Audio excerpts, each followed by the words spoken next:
No? Maybe you can edit out this part. Okay. Okay, Yuling, I think you did a great job.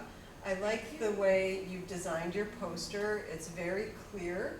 We can really see your title and we can see the graphs clearly. You've also included all of the information that was required by the assignment in the textbook, with having the description of the jobs and some photos of them. And what I particularly like is that you found some information from this very interesting website from BBC, and you presented that information, but then you took your own thinking and thought about what it really meant, and you brought in some other ideas that weren't even talked about in the textbook to analyze this data. And then ultimately you came up with your own implications and interpretation of that. So I think that's a really important step in giving a presentation and thinking about issues and our topic.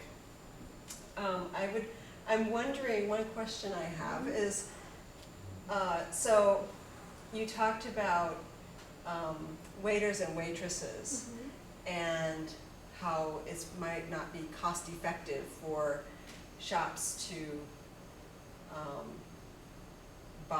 invest in these robots. Can you think of a situation where actually, but they might? What would make it possible for restaurants to be able to afford or make that investment? What do you think it would take?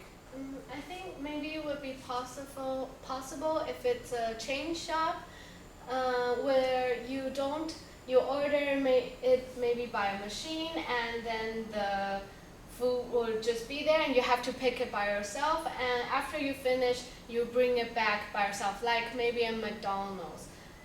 But in those maybe a bit more high class restaurant, I think a human waiter or waitress is necessary. Yeah. Maybe in those chain shops where you have self-service, it will be more possible. Yeah, I suppose you still need that in more, I guess you're going to end up having to pay for, you're going to have to end up paying for human interaction. Yeah. Oh my, okay. Oh, that's interesting. Okay. So thank you very much. We really appreciate your hard work. Yay. Thank you.